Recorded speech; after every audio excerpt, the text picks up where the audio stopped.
प्यारे बच्चों, हम पार्ट 2 से संबंधित एक नई चीज़ पढ़ने जा रहे हैं। अम्ल और क्षार में तुलना। अम्ल किसे कहते हैं और क्षार किसे कहते हैं, पिछले वीडियो में आपने देखा ही होगा। इसको थोड़ा और एक्सप्लेन कर देते हैं, थोड़ा और बता देते हैं। अम्ल और क्षार को साधारणतया कैसे पहचाना जाता है। अम्ल को कैसे पहचानते हैं, अगर हम स्वाद के हिसाब से देखें तो अम्ल खट्टे होते हैं स्वाद में।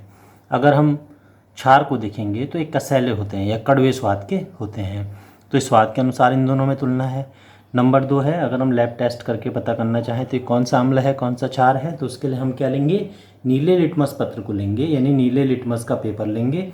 अगर वो लाल हो जाता है तो इसका मतलब दिया गया पदार्थ आपका अम्ल है, और अगर लाल लिटमस पेपर लिया आपने और वो नीला हो गया तो इसका मतलब दिया गया पदार्थ जो है वो क्षार है। तो अगर आप लाल लेंगे, यहाँ पर अम्ल के केस में लाल परिवर्तित नहीं होगा परंतु नीला लाल में परिवर्तित हो जाएगा। यहाँ पर लाल नीले में परिवर्तित होगा परंतु नीला लाल में परिवर्तित नहीं होगा। तो अम्ल और क्षार की पहचान प्रयोगशाला में लिटमस पत्र के टेस्ट द्वारा की जाती है। अगला है कि जलीय विलयन में कैसे रासायनिक रूप से अलग होते हैं। जब भी कोई अम्ल जलीय विलयन में घोला जाता है या जलीय विलयन बनाया जाता है, उसका पानी में उसको घोला जाता है, तो हमेशा H+ आयन या H3O+, इसको हाइड्रोनियम आयन कहते हैं, ये देता है।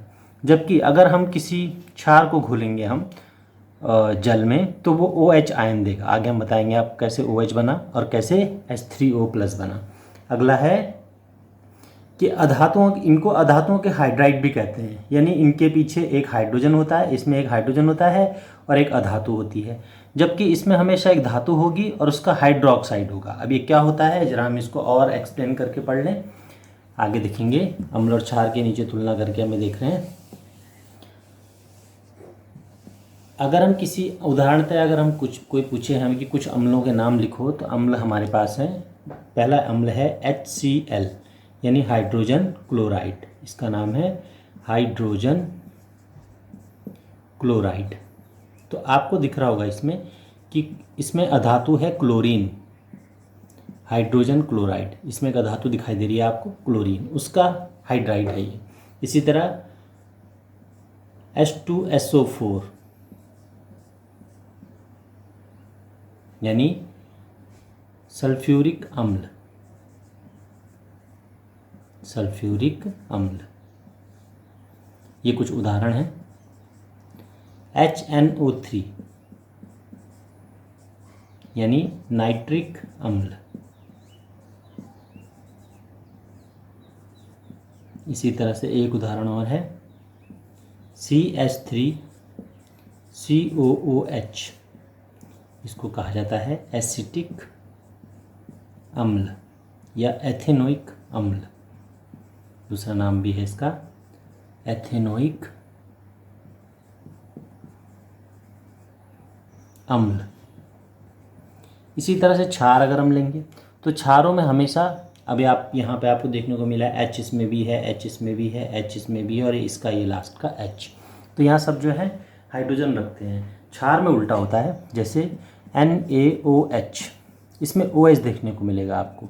इसको कहते हैं, इसमें धातु से शुरू होता है नाम, sodium hydroxide, hydroxide, sodium hydroxide. इसी तरह अगर हम CaOH होल ट्वाइस रखेंगे तो इसका नाम होगा कैल्शियम।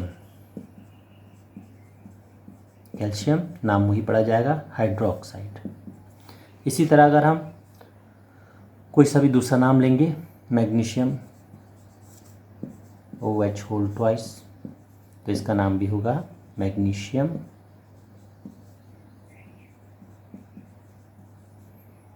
हाइड्रोक्साइड। तो इनको हाइड्रोक्साइड कहा जाता है और इनको कहा जाता है हाइड्रोजन। हाइड्रोजन ऑफ किसका, अधातुओं का हाइड्रोजन, और ये हाइड्रोक्साइड है धातुओं का। तो इस तरह कुछ अम्ल और क्षारों के नाम हमें पता होने चाहिए। अब पूछा जाता है कि अम्ल और क्षार कैसे क्रिया करते हैं।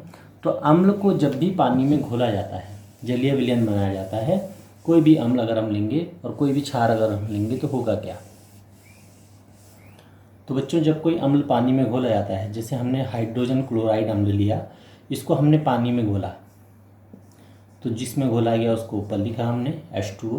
तो ये क्या करेगा, अपने आयनों में टूट जाएगा। आयन क्या होते हैं, धन और ऋण चार्ज वाले, यानी अपने चार्ज में ब्रेकअप हो जाता है, टूट जाता है। तो H+ और Cl-।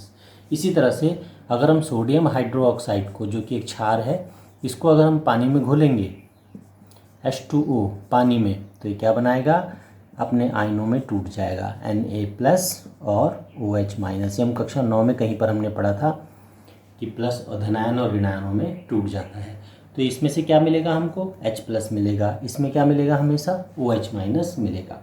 अब इसमें जो H+ है वो अकेला नहीं रह पाता है और जल के अणुओं के साथ संयोजित हो जाता है, H2O के साथ संयोजित हो जाता है। तो ये बन जाता है H3O+, यानी H तो 3 हो गए यहाँ पर और O एक ही हुआ और प्लस चार्ज इसके ऊपर पूरा आ गया। इसको कहते हैं हाइड्रोनियम आयन। Hydronium ion. तो कोई भी अम्ल अपने जलीय विलयन में हाइड्रोनियम आयन के रूप में उपस्थित होता है। कोई भी क्षार अपने उसमें